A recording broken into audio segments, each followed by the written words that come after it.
집에 들어서니 맛있는 냄새가 코끝을 간지렸습니다. 퇴근 후의 피로가 한꺼번에 풀리는 순간이었죠. 거실은 깨끗하게 정돈되어 있었고 저녁 밥상이 식탁 위에 차려져 있었습니다. 아이들은 소파에 앉아 TV를 보고 있었고 아내는 주방에서 반찬 그릇을 정리하고 있었습니다. 다녀왔어? 뭐 이렇게 맛있는 냄새가 나? 왔어? 오늘 된장찌개 끓였어. 당신 좋아하는 두부 넣어서. 그래? 어쩐지 집에 들어설 때부터 배가 고프더라니까. 저는 상의 재킷을 벗어 의자에 걸어두고 식탁 앞으로 다가갔습니다. 밥상 위에는 된장찌개를 중심으로 간장 불고기, 고소한 계란말이, 애호박 볶음, 김치, 그리고 신선한 상추와 쌈장이 놓여 있었습니다. 아내는 이런 밥상을 매일 차려내는데 늘 대단하다는 생각이 들었습니다. 아빠, 오늘 회사에서 뭐 하셨어요? 아빠 힘들었죠. 아이들은 식탁으로 모여들며 제 옆에 앉았습니다. 딸은 초등학교 3학년, 아들은 초등학교 1학년. 매일 웃는 얼굴로 맞아주는 아이들을 보면 제 마음도 절로 밝아졌습니다. 오늘도 바빴지. 근데 우리 소미랑 주환이는 학교에서 잘 지냈어? 응, 오늘은 독서 시간이 있어서 재미있는 책 읽었어요. 나는 그림 그렸어요. 아내는 아이들의 접시에 불고기를 덜어주며 웃고 있었습니다. 아이고, 오늘 그림 시간도 있었어? 우리 주한이 그림 솜씨 또 늘겠네요. 그러게, 밥 다 먹고 아빠한테도 보여줘야겠다. 밥을 한술 뜨는데 된장찌개에서 두부와 감자가 씹혔습니다. 적당히 짭짤한 국물이 입안에 감돌며 피로가 사라지는 느낌이었습니다. 여보, 된장찌개 간이 딱이야. 우리 소미랑 주한이도 엄마 밥 맛있지? 네, 엄마 된장찌개는 최고예요. 맞아요. 엄마는 요리 천재야. 아이들의 칭찬에 아내는 얼굴이 붉어지며 웃음을 터뜨렸습니다. 아이고, 칭찬도 과하면 탈인데. 많이 먹어? 식사를 하며 아이들이 학교에서 있었던 일, 아내가 장을 보며 만났던 이웃 이야기를 듣다 보니 어느새 1시간이 훌쩍 지나 있었습니다. 아이들은 밥을 다 먹고 나서 소파로 가서 놀기 시작했고 저는 식탁에 앉아 식사를 마무리했습니다. 여보, 이렇게 매일 맛있는 밥을 먹으니 내가 회사에서 더 열심히 일해야겠다는 생각이 들어. 우리 가족 이렇게만 행복하면 되잖아. 그러니까 애들도 잘 크고 당신도 건강하고 이게 제일 중요하지. 저는 식탁에서 일어나 거실로 다가가 아이들과 함께 놀고 있는 아내의 모습을 보며 생각했습니다. 이 가족만 있으면 더 바랄 게 없다고요. 저녁 식사를 마친 뒤 아내는 설거지를 하고 있었고 저는 소파에 앉아 TV를 보고 있었습니다. 아이들은 거실에서 서로 장난을 치며 깔깔거리고 있었죠. 따뜻한 공기 속에서 평화로운 집안 풍경에 저도 모르게 미소가 지어지더라고요. 그때 아내의 핸드폰이 울렸습니다. 아내는 물기를 닦으며 핸드폰을 집어들었습니다. 어머님 안녕하세요. 잘 지내셨어요? 아내가 대답하는 말을 들으니 전화를 한 것은 저의 어머니인 것 같았습니다. 저는 처음에는 관심을 두지 않았지만 아내가 밝게 인사를 하며 통화를 이어가는 것을 들으니 문득 시큰한 기분이 들었어요.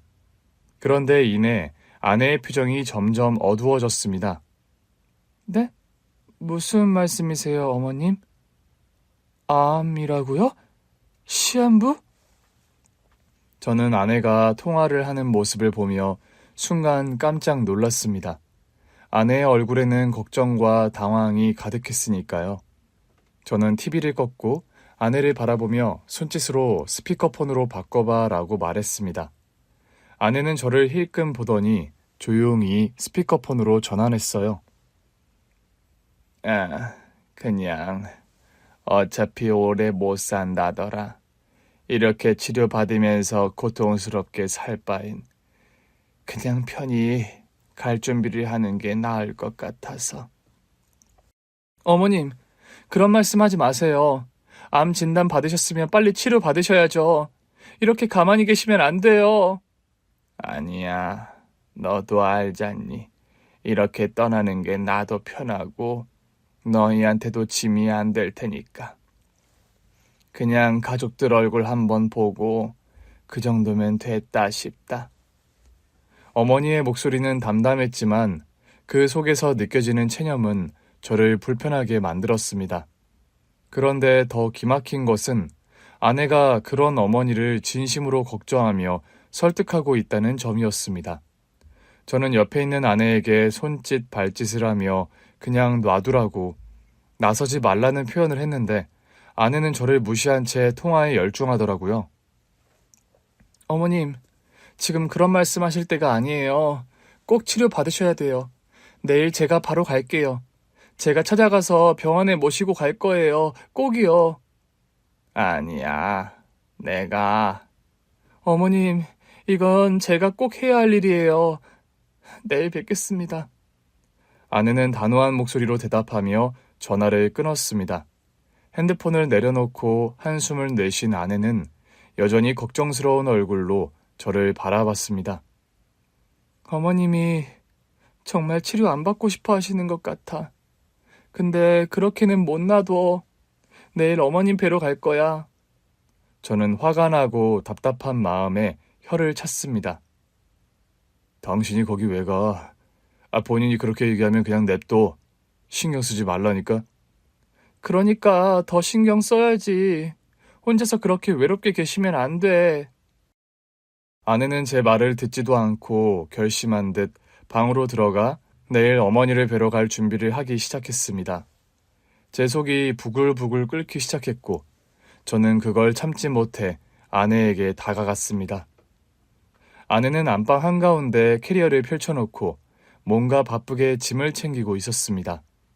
아내의 행동은 단호해 보였고 이미 결심을 굳힌 듯 했어요. 저는 끓어오르는 마음을 애써 억누르며 말을 꺼냈습니다. 당신, 지금 뭐 하는 거야? 본인이 치료 안 받겠다는데 왜 나서서 이 난리야? 그냥 놔두라고. 아내는 저를 쳐다보지도 않고 계속 캐리어에 물건을 챙기고 있었습니다. 짐 속에는 간병에 필요한 물건들이 하나둘씩 담겨가고 있었어요.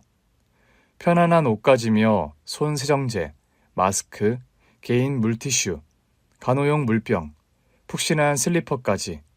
옷은 계절에 맞게 얇은 가디건과 면 티셔츠, 추위를 대비한 담요까지 깔끔하게 접혀 들어갔습니다.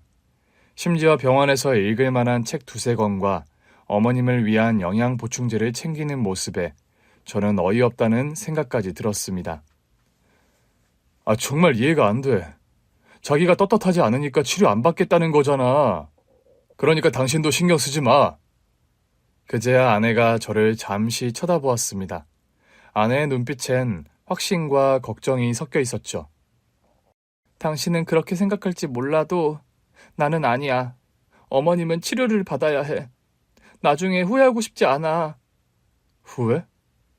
내가 후회할 게 뭐가 있어. 그냥 그렇게 살다 가겠다는 사람을 왜 굳이 우리가 나서야 하냐고. 당신은 왜 맨날 나서서 이런 일을 벌이냐? 당신은 어머님이 당신 키우느라 얼마나 고생하셨는지 기억 안 나? 그냥 남처럼 두고 보낼 수는 없잖아. 아내의 목소리는 차분했지만 단호했어요. 저는 뭐라고 말을 더 잇고 싶었지만 아내의 논리가 너무나 단단해서 무너질 수 없다는 것을 느꼈고 답답한 마음에 한숨만 나왔습니다. 당신 마음대로 해. 하지만 나는 동의 못해.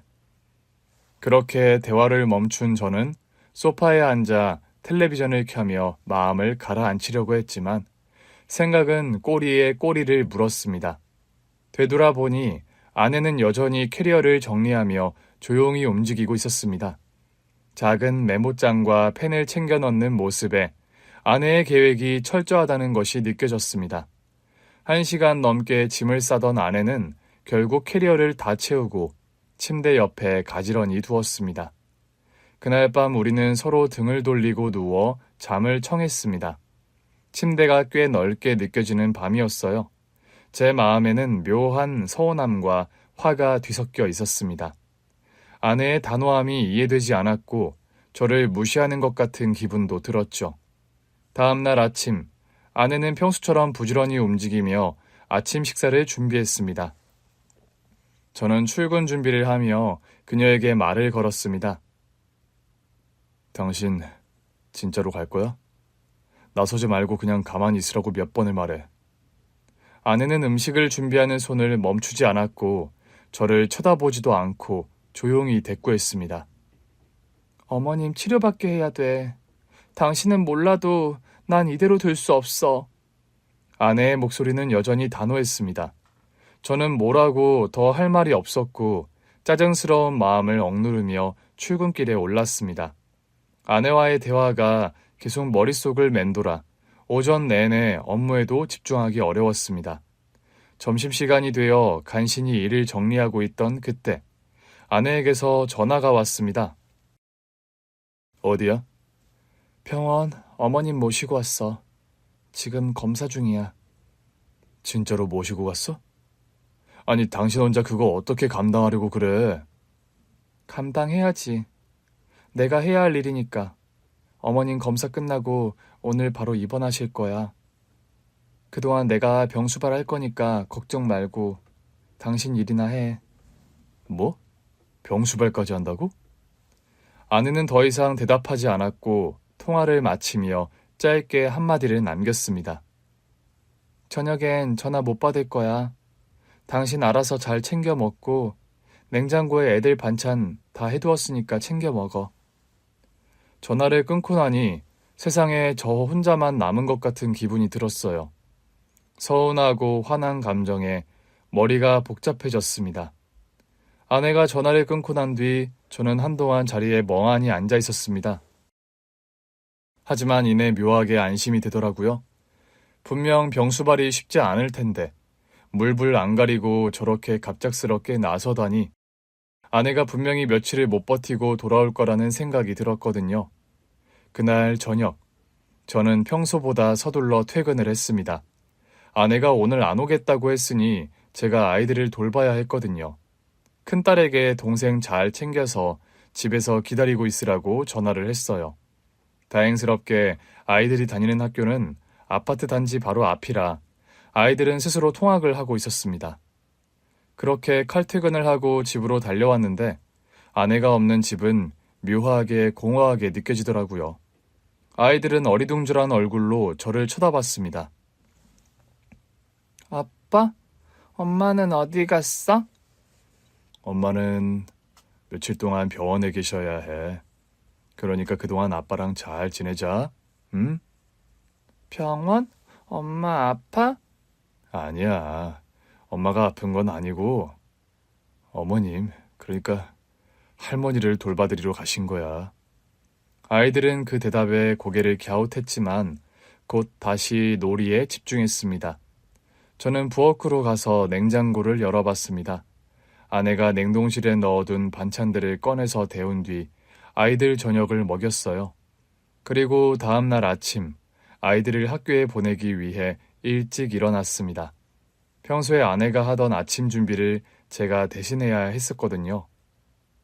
계란말이를 시도했지만 모양은 엉망이었습니다. 아이들이 식탁에 앉아 그릇을 들여다보며 웃음을 터뜨렸습니다. 아빠, 계란말이가 다 터졌어. 엄마가 한 것처럼 예쁘진 않다. 맛은 똑같아. 먹어봐. 아이들은 웃으면서도 아침을 잘 먹어주었고 학교에 보낼 준비를 마쳤습니다. 집안일이 이렇게 많은 줄 몰랐어요. 대충 설거지를 하고 바닥을 닦고 나니 출근 시간이 아슬아슬했습니다. 아내가 집을 비운 지 사흘째 되는 날, 저는 결국 연차를 내야 했습니다. 회사에서는 무슨 일이냐며 물었지만 길게 설명할 여력이 없었어요. 아이들을 학교에 보낸 뒤 세탁기를 돌리고 장을 보러 가고 저녁 준비까지 했습니다. 아빠가 라면 끓여줄까? 아니면 김밥 시킬까? 라면! 김밥도 먹고 싶어. 결국 저는 라면을 끓이고 김밥을 배달시켰습니다. 식탁에 둘러앉아 아이들과 식사를 하는데 한 가지 생각만이 떠올랐습니다. 아내는 지금 병원에서 뭘 하고 있을까였죠. 그리고 아내가 집을 비운 지 5째 날 아침, 저는 더 이상 참을 수 없었습니다. 그날은 주말이었고 아내가 여전히 집에 돌아오지 않았다는 사실이 아침부터 화를 돋웠습니다. 결국 저는 저희 어머니가 입원해 있다는 병원을 찾아가기로 결심했습니다. 아내랑 마지막으로 통화를 했을 때 어느 병원인지 말해줬거든요. 큰 대학병원에 갔더라고요. 병원에 도착해 병실로 들어섰을 때 아내는 어머니의 침대 옆에 앉아 있었습니다. 어머니는 청백한 얼굴로 누워 있었지만 아내는 어머니를 정성껏 간호하고 있었어요. 아내가 저를 보자마자 자리에서 일어나 다가왔습니다. 당신 어떻게 여기까지 왔어? 애들은? 왜 왔겠어? 당신 데려가려고 왔지. 나 혼자 애들 돌보는 것도 한계가 있다고. 당신 엄마라는 사람이 애들 내팽개치고 이럴 수가 있는 거야? 그 순간 아내가 제 손을 잡으며 진지한 얼굴로 말을 꺼냈습니다. 당신이 알아야 할 게 있어. 그리고 암 선고, 시한부 판정을 받은 어머니가 입원한 병실에서 아내의 말을 들은 저는 놀라서 입을 다물지 못했고 그 사실은 정말이지 경악스러웠습니다. 제가 저희 어머니에게 왜 이렇게까지 냉정하냐고요? 어디서부터 시작을 해야 할까요? 저희 부모님의 선택과 결정은 제 평생에 지울 수 없는 상처를 남겼습니다. 그 누구라도 이런 상황이라면 제 입장을 이해할 거라는 생각을 해봅니다.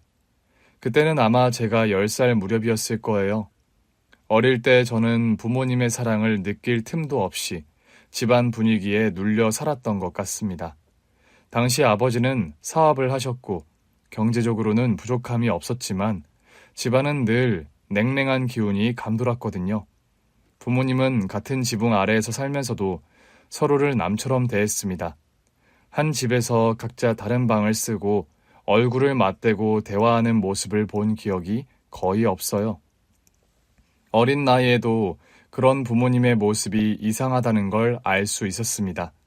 그럴 때마다 저는 다른 집도 다 이러는 걸까? 라는 생각을 하며 혼란스러워 했었죠. 그러다 어느 날부터 아버지가 집에 하루 이틀 안 들어오는 일이 잦아졌습니다. 엄마, 아빠 언제 와요? 네 아빠가 바쁘단다. 뭘 하느라 바쁜지 내가 모르는 줄 알겠지만 나는 다 알아. 뭐가 그렇게 바쁜데요? 네 아버지는 진짜 냉혈한이야. 알겠니? 냉혈한이 뭐예요, 엄마? 피도 눈물도 없는 바늘로 찔러도 피 한 방울 안 나올 그런 인간이라고. 엄마의 짜증스러운 그 답변은 고작 10살밖에 안 된 제가 이해하기에는 너무 어려운 말이었어요. 어느 날 아버지가 오랜만에 집에 돌아왔습니다. 그런데 그날 밤 부모님은 크게 다투기 시작했어요. 저는 제 방 안에 앉아 책을 읽으려 했지만 복도 너머에서 들려오는 고성과 물건 부딪히는 소리가 너무나 크게 들렸습니다. 당신, 대체 무슨 짓을 하고 다니는 거야? 엄마의 날카로운 목소리가 문틈 사이로 새어들어왔어요. 나도 더는 참을 수 없어. 당신이야말로 뭘 하고 다닌 건지 생각해봐. 나한테 말할 수 있어? 당신이야말로 떳떳하지 못하면서 나한테 뒤집어 씌우려고 내가 가만히 있을 것 같아? 부모님의 싸움은 점점 더 격해졌습니다. 저는 침대 모서리에 웅크리고 앉아 이불을 머리끝까지 덮어쓰고 있었죠. 작은 몸이 벌벌 떨리던 기억이 지금도 생생합니다. 엄마, 아빠, 제발 싸우지 마세요. 속으로 몇 번이고 되뇌며 눈물을 흘렸지만 목소리가 밖으로 나가지는 않았어요. 두려움에 발목이 묶인 듯 아무것도 할 수 없었죠. 다음 날 아침, 집은 유난히 조용했습니다. 거실에는 어제 부서진 유리잔 조각이 어지럽게 흩어져 있었어요. 엄마는 그걸 쓸어 담으면서도 한마디도 하지 않았습니다.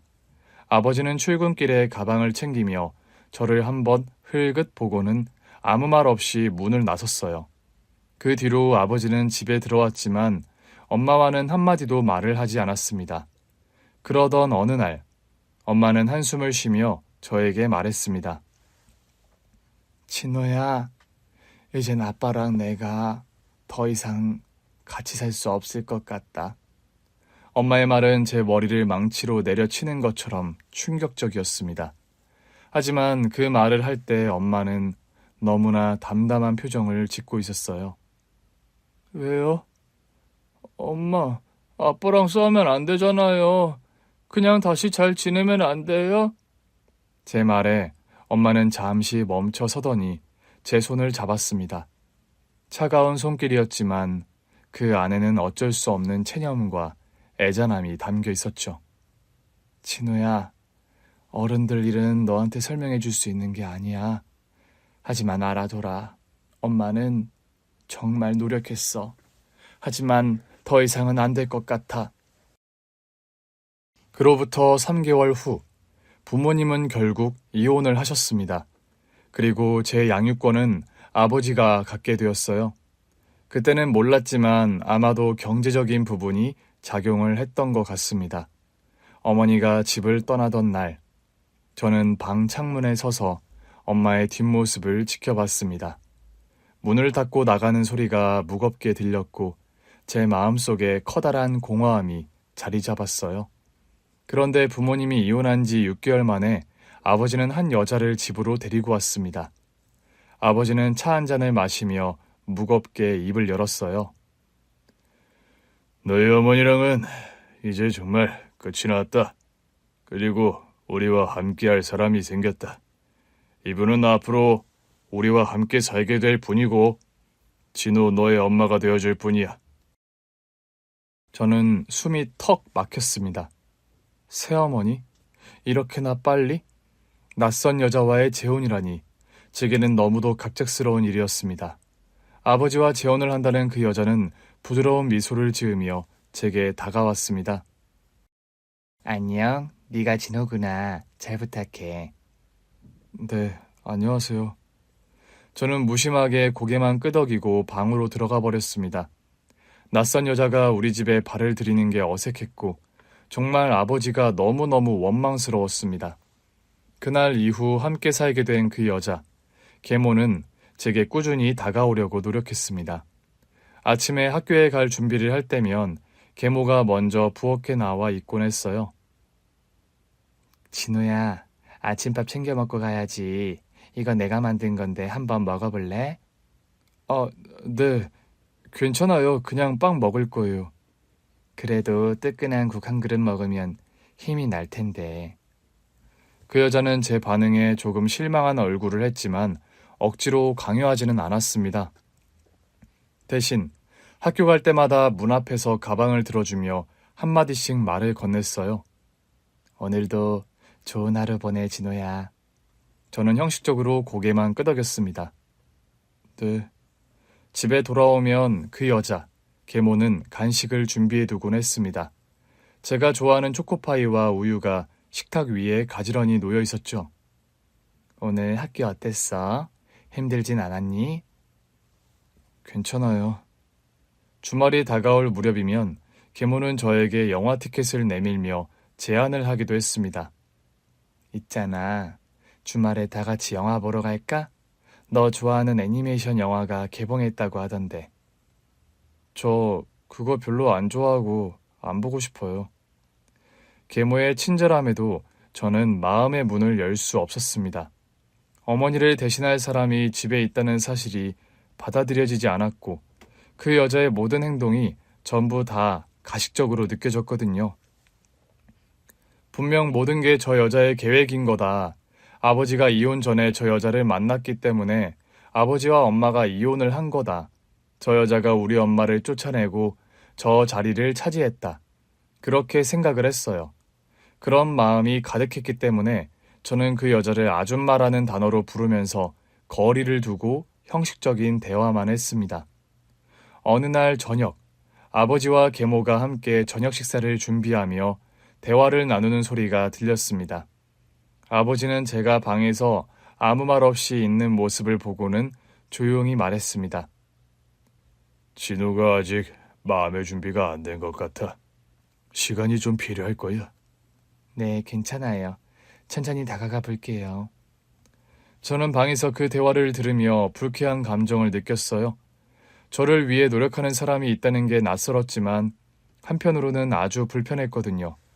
어느 날 아버지가 자리를 비운 저녁, 계모는 조용히 제 방 문을 두드렸습니다. 진호야, 공부 중이니? 잠깐 들어가도 될까?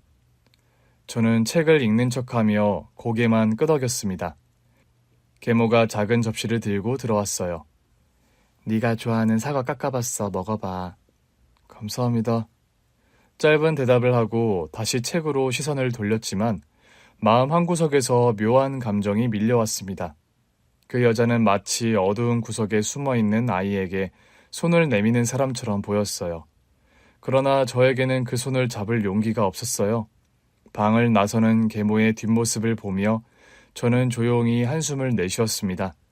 그렇게 한 집에 살면서 불편하고 불행한 건 나뿐이라고 생각을 했는데 정말로 현실적인 어려움이 가족 전부를 덮쳤습니다. 아버지의 사업이 어려워지기 시작한 건 계모가 집에 들어온 지 1년이 조금 넘은 시점이었어요. 처음에는 단순한 자금 사정 문제라고 했지만 그 문제가 점점 심각해졌습니다. 거래처에서 대금을 회수하지 못하거나 손해를 입은 계약들이 쌓이면서 가세가 급격히 기울기 시작했거든요. 아버지는 저녁마다 골똘히 고민에 잠겨 식탁에 앉아 있었습니다. 계모는 조용히 옆에 앉아 아버지의 잔을 채우거나 말없이 아버지의 어깨를 주물러 주곤 했습니다. 회사가 이렇게까지 어려워질 줄은 몰랐어. 모든 게 다 내 잘못이야. 여보, 너무 자책하지 말아요. 해결할 방법이 분명히 있을 거예요. 우리가 함께하면 이겨낼 수 있어요. 해결할 방법? 그런 게 있으면 진작 했겠지. 저는 여보, 당신 어쩌고 하는 대화가 듣기 싫어 방으로 들어갔습니다. 방 안에 앉아 창밖을 보며 여러 가지 생각에 잠겼어요. 결국 이 집도 끝이구나. 저는 마음속으로 그렇게 단정지었던 것 같아요. 그리고 솔직히 속으로 고소하다는 생각이 들었습니다. 돈 때문에 아버지랑 결혼하고 우리 집에 들어온 것 같은데 이제 저 여자는 어떡하냐? 빈손으로 나가야겠지? 과연 얼마나 버틸 수 있을까? 저는 그만큼 새엄마를 자칭하는 그 여자를 미워했습니다. 그리고 얼마 지나지 않아 아버지는 결국 우리가 살고 있던 아파트를 팔고 작은 빌라로 이사하기로 결정했습니다. 아파트를 떠나기 전날 밤, 아버지가 계모와 함께 이야기를 나누는 걸 듣게 되었어요. 정말 미안해. 이런 상황에서 너까지 고생시키게 됐어. 여보, 미안하다는 말은 하지 마세요. 저는 여보랑 진호만 있으면 돼요. 집이 크고 화려한 게 뭐가 중요하겠어요. 그 말에 아버지는 한동안 아무 말도 하지 못하고 고개를 숙였습니다. 저는 그 대화를 엿들으면서 속으로 웃음을 참았어요. 우엑, 진짜 연기 잘한다. 저렇게 말하면서 속으로는 얼마나 분할까? 그리고 다음 날 우리는 이사를 했습니다. 새로 이사한 빌라는 예전 집보다 훨씬 작고 낡았어요. 벽지는 군데군데 곰팡이가 피어 있었고 마루는 삐걱거렸습니다. 새 집에 도착한 날, 저는 짐을 내려놓고 한숨을 내쉬었습니다. 계모는 이삿짐을 정리하며 부엌에서 요리를 준비하고 있었습니다. 이사한 날이니 짜장면을 시켜 먹자는 아버지의 말에도 그 여자는 밥을 해먹어야겠다며 고집을 부렸어요. 작은 부엌에서 간신히 움직일 공간을 만들며 따뜻한 국을 끓였습니다. 진호야, 이리 와서 국이라도 한 그릇 먹자. 많이 힘들었지? 아줌마, 저는 됐어요. 너 언제까지 아줌마라고 부를 거냐? 몰라요. 아줌마를 아줌마라고 하지 그러면 뭐라고 해요? 계모는 한숨을 쉬었지만 더 이상 말하지 않았습니다. 그날 저녁, 저는 방에 틀어박혀 계모가 언제 떠날지에 대해 생각했습니다. 이 집도 곧 실증나겠지. 그리고 아버지를 떠나겠지. 그럴 수밖에 없을 거야. 하지만 그런 제 생각과 달리 계모는 저와 아버지를 떠나지 않았습니다. 아버지는 사업 문제로 매일같이 바깥을 돌아다녔고 집안일은 계모가 도맡아 했거든요. 계모는 낡은 집에 적응하기 위해 손수 커튼을 달고 벽지에 덧칠을 하고 마루를 닦았습니다. 저는 그런 모습을 보면서도 여전히 마음을 열지 않았습니다. 저게 다 기회를 노리는 거겠지? 버틸 수 있을 때까지 버텨보라지. 얼마나 버티는지 두고 보자. 이제와 생각하니 어린 나이임에도 불구하고 저는 도끼가 가득했던 것 같아요. 하지만 시간이 지나도 계모는 우리 집을 떠나지 않았습니다. 오히려 더 열심히 집안을 돌보며 아버지를 위로했어요. 그리고 그 모습이 제게는 이해가 되지 않았습니다. 그 여자가 진짜로 아버지와 저를 위해 이렇게 노력하는 건지 아니면 다른 목적이 있는 건지 혼란스러웠어요. 아무튼 그런 불편한 동거, 겉으로 보기에만 가족으로 보이는 그런 삶이 계속 이어졌습니다. 아버지 사업이 망하고 경제적으로 어려워졌지만 저는 그때 제가 할 수 있는 것에 집중했고 노력을 했어요. 대학 입학은 제게 하나의 전환점이었습니다. 부모님의 도움 없이 등록금을 마련하려면 아르바이트를 해야 했고 학점 관리를 위해 밤을 새우는 날도 많았습니다. 하지만 그 모든 과정이 제게는 도전처럼 느껴졌어요. 부모님의 도움 없이도 뭔가 해낼 수 있다는 자신감이 생겼거든요. 대학생활 동안 저는 사람들과의 관계를 최소화하고 공부와 일을 병행하며 바쁘게 지냈습니다. 그렇게 힘들게 대학을 졸업한 후 한 중소기업에 취직을 하게 되었고 첫 월급날, 작지만 제 힘으로 번 돈이라는 생각에 뿌듯한 마음으로 저녁에 치킨을 사들고 집으로 갔습니다. 진호야, 오늘 뭐 좋은 일이라도 있었니? 저 첫 월급 탔어요. 치킨 하나 사왔어요. 같이 드실래요?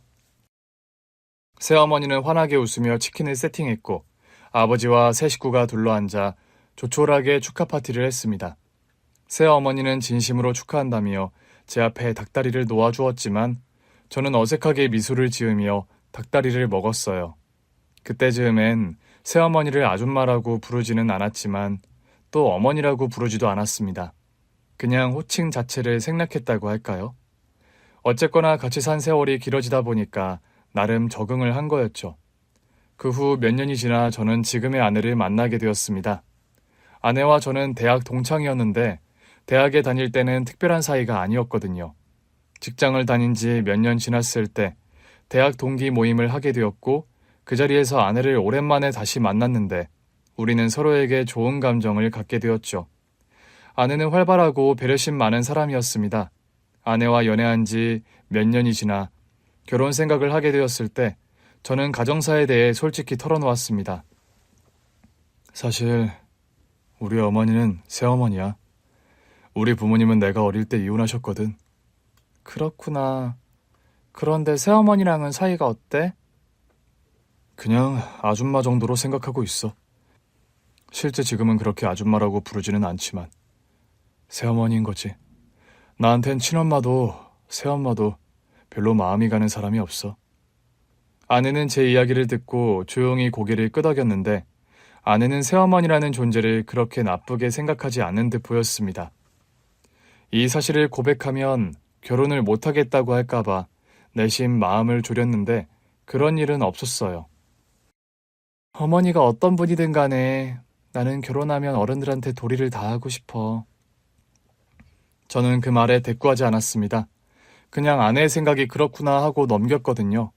그런데 결혼 후 정말로 아내는 약속을 지켰습니다. 새어머니에게 명절이나 생일 때마다 꾸준히 인사를 드리고 작은 선물도 챙겼거든요. 어머님, 요즘 건강은 괜찮으세요? 필요한 건 없으신가요? 아이고, 우리 며느리가 이렇게 자주 연락을 주니 고맙구나. 난 괜찮아. 너희 가족 건강 잘 챙겨. 아내와 새어머니의 대화를 듣는 저는 어쩐지 복잡한 마음이 들었습니다. 아내가 새어머니에게 잘하는 걸 보며 마음 한구석에서는 새어머니를 대하는 제 태도가 잘못된 건 아닌지 고민이 되기도 했지만 결국 제 감정은 쉽게 변하지 않았어요. 결혼하고 1년 뒤 우리에게 첫 아이가 태어났고 2년이 지나 둘째 아이까지 얻었습니다. 아이들이 있는 집안은 정신이 없었지만 늘 밝고 따뜻했어요. 아내는 아이들이 태어나자 저희 부모님께 아이들을 자주 보여드리려고 했거든요. 한 달에 한 번은 저희 집에 가자며 저와 상의도 없이 새어머니와 연락해서 약속을 잡고는 했어요. 난 아버지도 새어머니도 그냥 자기들끼리 살게 내버려 두는 게 맞다고 생각해. 도리? 나한텐 그런 거 필요 없어. 당신 마음은 알겠는데 그래도 가족이잖아. 내가 잘하면 되니까 너무 신경 쓰지 마. 아내의 말이 맞았습니다. 아내는 진심으로 시댁에 도리를 다하며 저와 아이들을 잘 챙기는 사람이었어요. 그 덕에 저는 한동안 그 문제를 깊이 생각하지 않았던 것 같아요. 아니, 저도 모르게 아내를 따라다니다 보니 새어머니 아버지와 함께 살 때보다 더 많은 대화를 나누게 되었습니다. 하지만 그런 날들도 오래가지는 못했습니다. 저희 아버지가 갑작스럽게 세상을 떠나셨거든요. 아버지가 돌아가신 건 둘째가 3살이 되던 해, 초여름이었어요. 아무런 예고 없이 갑작스럽게 생긴 일이었습니다. 아침에 새어머니가 울면서 전화를 걸어오셨을 때 저는 아무 말도 하지 못한 채 전화기를 손에 쥔 채로 굳어 있었습니다. 여보, 무슨 일이야? 아버지가 사고를 당하셔서 지금 병원이래. 뭐라고? 아버님이? 어느 병원이야? 우리 빨리 가봐야 하는 거 아니야? 급하게 아이들을 챙겨 아내와 함께 병원으로 달려갔는데 간신히 임종을 지킬 수 있었습니다. 당시 아버지는 응급수술을 받고 회복실에 있었는데 상태가 안 좋아졌고 마음의 준비를 해야 한다는 이야기를 들었거든요. 병원 침대에 누운 아버지는 숨을 내쉬는 것조차 힘들어 보였어요. 새어머니는 아버지의 손을 잡고 눈물을 흘리고 있었고 아내 역시도 눈물을 닦으며 아버지를 바라보고 있었습니다. 이윽고 눈을 뜬 아버지께서 저희 가족을 천천히 둘러보다가 힘겹게 말을 하셨어요. 너희 어머니한테 잘해드려라. 잘해야 한다. 약속해 주겠니? 그 말이 아버지의 유언이었습니다. 아버지가 말한 어머니란 새어머니를 말한 거였죠. 제가 느끼는 감정과는 별개로 두 분이 깊은 사랑을 했다는 걸 인정할 수밖에 없었습니다. 정말 아버지는 딱 그 한마디를 남기고 떠나셨거든요. 곧바로 장례식 준비를 위해 아이들을 처가댁에 맡겼습니다. 장례식장에서 새어머니는 힘겹게 조문객들을 맞이하셨습니다. 저는 별다른 감정을 느끼지 못한 채 장례식 의전만 기계적으로 따라했습니다. 조문객들 중 많은 이들이 새어머니에게 위로의 말을 건넸고 아내는 옆에서 새어머니를 돕고 있었습니다. 어머님, 너무 오래 서 계시면 안 돼요. 여기 앉으세요. 고맙다, 며느리야. 네가 없었으면 어쩔 뻔했을까. 그 장면을 보고 있던 저는 알 수 없는 감정이 일었습니다. 아내가 왜 이렇게까지 계모에게 잘하려 하는지 이해되지 않았거든요.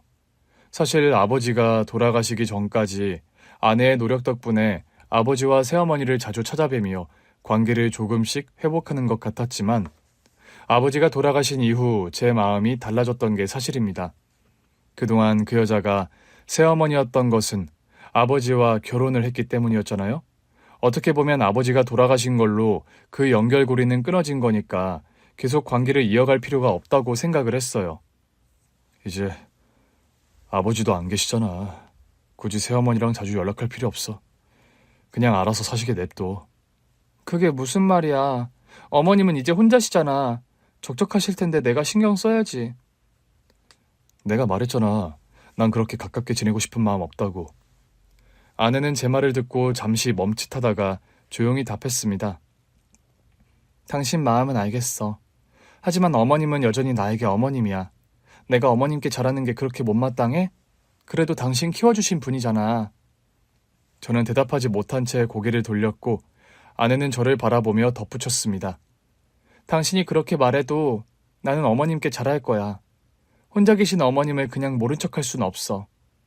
그 뒤로도 아내는 새어머니와 꾸준히 연락을 주고받았고 제게는 말하지 않고 아이들을 데리고 새어머니에게 다녀오곤 했습니다. 아이들은 그런 아내의 행동이 자연스럽게 익숙해진 듯 보였어요. 엄마, 이번 주말에도 할머니한테 가요? 나는 친구 민지랑 놀이터에서 같이 놀고 싶은데. 그래, 이번에는 엄마랑 동생이랑만 갔다 올게. 소미는 민지랑 놀고 아빠랑 집에 있어? 저는 그런 아내의 말에 아무 대꾸도 하지 않고 신문만 읽는 척하며 넘어갔지만 속으로는 조금씩 불편함이 커지고 있었습니다. 하지만 아내의 생각이 저렇게 확고한데 그 고부관계를 굳이 막을 이유는 없다고 생각하며 애써 무시하려 했어요. 그렇게 몇 년이 흘렀습니다. 새어머니는 여전히 혼자 지내셨고 아내는 꾸준히 새어머니를 찾아가며 챙겼습니다. 우리 엄마 쫓아낸 상간녀 출신 계모가 시한부 암 선고를 받자 내 반대에도 계모 병수발을 하겠다고 집 나간 아내. 나 이혼당해도 어머니 모셔야겠어. 머리끄덩이라도 잡아서 집에 들여오려고 계모가 있는 병원에 간 순간 상상 초월 대반전이 일어나는데 어머님께서 다 말씀해 주셨어. 당신이 왜 그렇게 오해하고 있었는지 어머님은 다 이해하신대. 하지만 이제는 당신이 진실을 알아야 해. 진실? 무슨 진실? 당신 지금 집에 가기 싫어서 이상한 말 지어내는 거지? 나 여기 5일 동안 있으면서 어머님께 내내 들었단 말이야. 돌아가신 아버님 유언 생각 안 나? 당신이 진실을 알면 정말 후회할 거라고. 저는 고개를 돌려 새어머니를 바라보았어요. 병상에 누워있던 새어머니의 얼굴은 어느 때보다도 초췌했지만 그 눈빛에는 깊은 슬픔과 미안함이 깃들어 있었습니다. 진우야, 미안하다. 내가 너무 늦게 말을 했구나. 아니, 이렇게 늦게 말을 할 거였으면 무덤에 갈 때까지 말을 안 하는 게 맞는데 며느리기가 간곡하게 이야기를 해달라고 해서 뒤늦게나마 털어놓게 되었어. 오랫동안 말을 하지 않았던 것은 너에게 상처를 주고 싶지 않아서. 네 아버지도 같은 마음이었다. 아줌마, 아니, 새어머니 도대체 무슨 말씀이신지. 새어머니는 잠시 말을 멈추고 눈을 감았다가 조용히 입을 열었습니다. 나랑 네 아버지는 너를 낳아준 너희 친엄마가 너에게는 좋은 엄마로 남아있기를 바랐어. 그래서 아무 말도 하지 않으려 했단다. 아내는 조용히 새어머니의 손을 잡아주며 저를 보았습니다.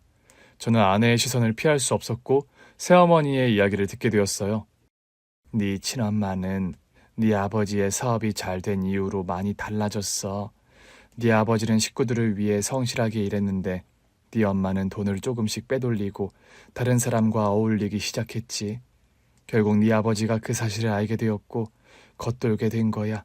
명확하게 증거를 수집하지는 못했지만 사실 네 엄마가 만나는 상대가 누구인지 얼마나 많은 돈을 몰래 빼돌리고 있었는지 알게 되었단다.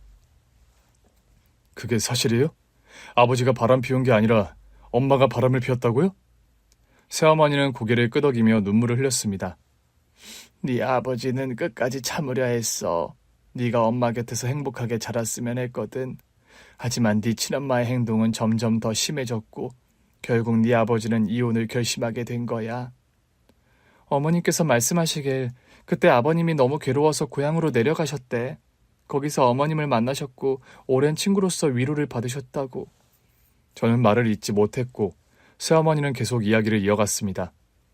나는 네 아버지가 그렇게 힘들 줄 몰랐어. 그때 당시 결혼은 전혀 생각하지 않았는데 네 아버지가 나에게 부탁하더구나. 네가 제대로 된 가정을 안에서 잘할 수 있게 해달라고. 그래서 네 아버지와 결혼했단다. 물론 네 아버지를 진심으로 사랑하고 아끼는 마음이었으니까 가능했지. 그런데 왜 그걸 지금까지 말하지 않으셨어요? 진우야, 네 아버지와 나는 진우 네가 친엄마에 대한 진실을 몰라야 한다고 생각했어. 네가 받을 상처가 너무 걱정됐거든. 저는 더 이상 말을 할 수 없었습니다. 아내가 제 어깨를 토닥이며 조용히 말했습니다. 어머님은 항상 당신을 위해 노력하셨대.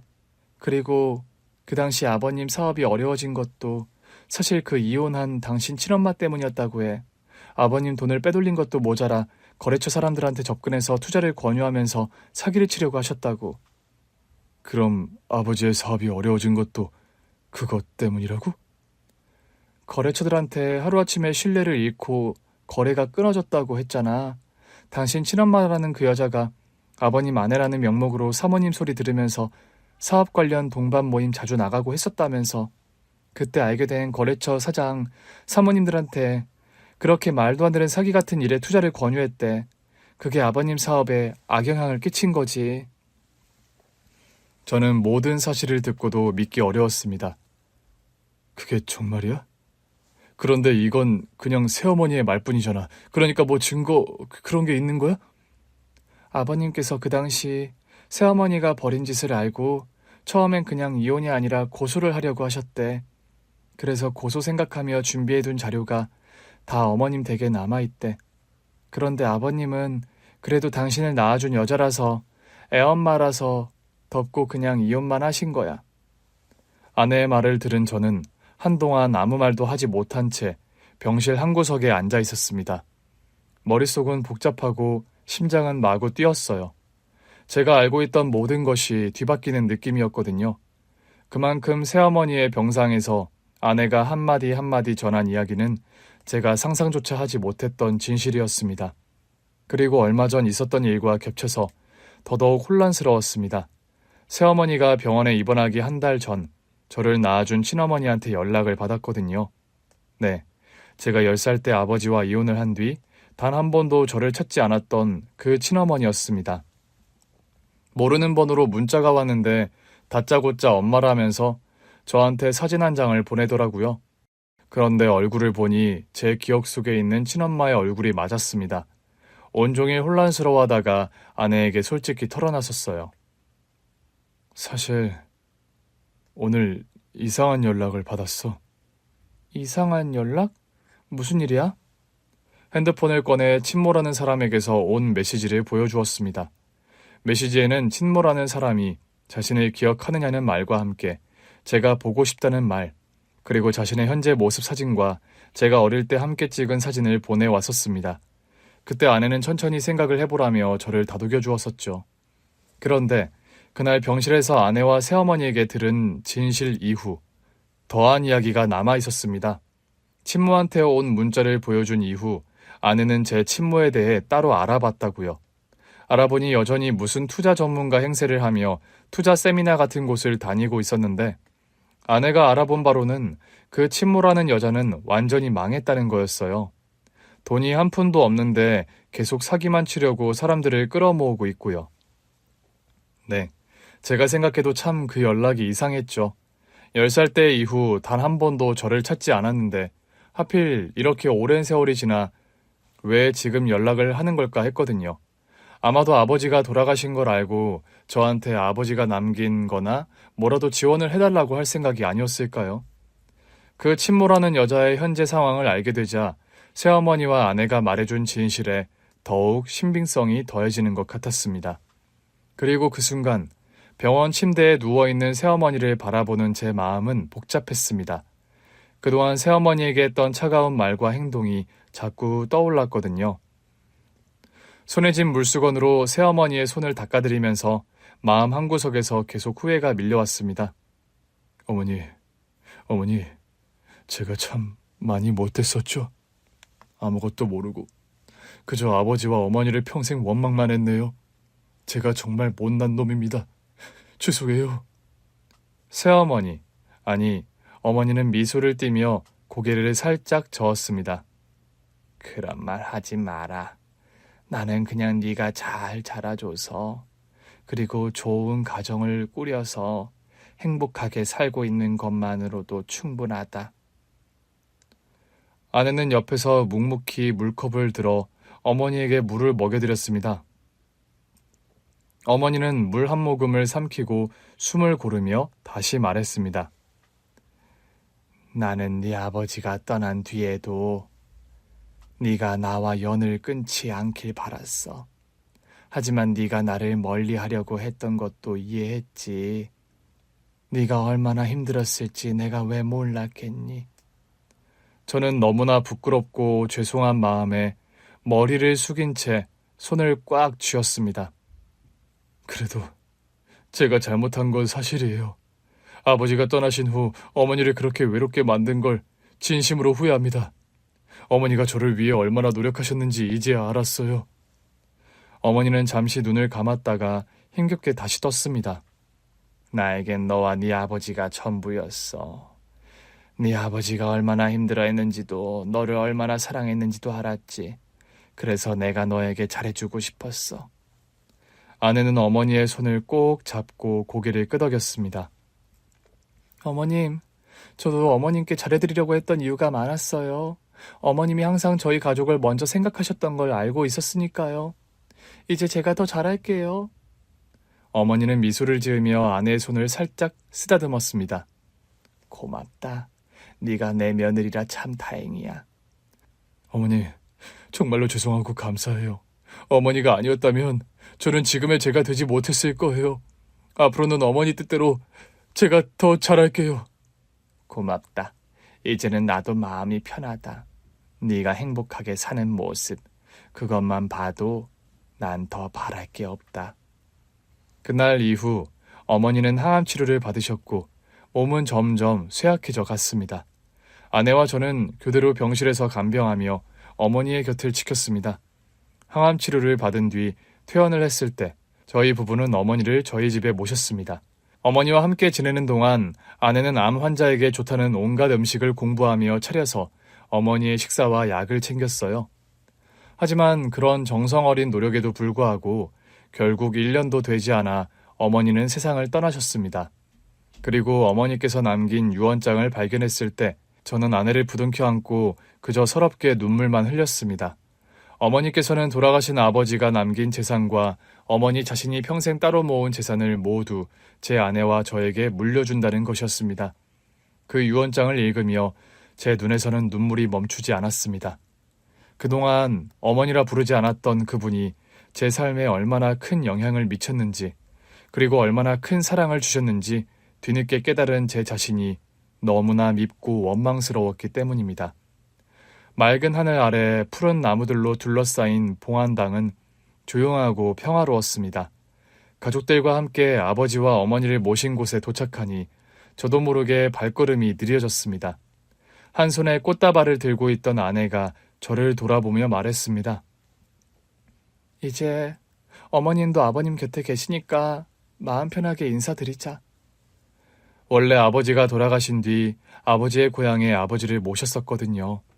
어머니가 돌아가신 뒤 아내의 제안으로 아버지와 어머니를 함께 나란히 봉안당에 모시게 되었습니다. 아버지, 어머니, 오랜만에 왔습니다. 올해도 가족 모두 건강하게 잘 지냈어요. 저도 아내와 아이들 덕분에 더 열심히 살고 있고요. 어머니, 아버지 곁에 함께 계시니까 이제 외롭지 않으시겠죠? 어머니, 아버지, 제가 더 잘할게요. 가족을 위해서, 그리고 두 분이 저를 위해 해주신 모든 것을 잊지 않고 살겠습니다. 아내는 아버지와 어머니의 사진을 바라보며 말했습니다. 아버님, 어머님, 저희 아이들 잘 키워서 꼭 어머님과 아버님께 자랑스러운 손주들이 되게 할게요. 항상 지켜봐 주세요. 할아버지, 할머니, 저 이번에 성적 잘 나왔어요. 할머니가 항상 열심히 하라고 하셨잖아요. 저도 할머니 말씀대로 할게요. 할아버지, 할머니, 저도 잘하고 있어요. 나중에 또 올게요. 봉안당에서 나오는 길, 저는 문득 아내에게 말했습니다. 당신 없었으면 나 이렇게 못했을 거야. 정말 고마워. 뭘? 우리는 가족이잖아. 가족이란 게 이런 거겠죠. 서로를 지탱해주고 함께 걸어가는 것. 아내와 아이들 덕분에 저는 어머니와 아버지를 마음으로 받아들였고 제 삶도 조금씩 변하고 있습니다. 우리 가족은 매년 어머니와 아버지가 계신 곳을 찾아 인사드리고 있거든요. 이 모든 것이 아내 덕분이라는 걸 늘 잊지 않고 살아가고 있습니다. 오늘 준비한 사연은 여기까지입니다. 재미있게 들으셨다면 구독과 좋아요, 알림 설정까지 눌러주세요. 그럼 저는 다음 사연으로 찾아뵐게요. 오늘도 건강하고 행복하세요.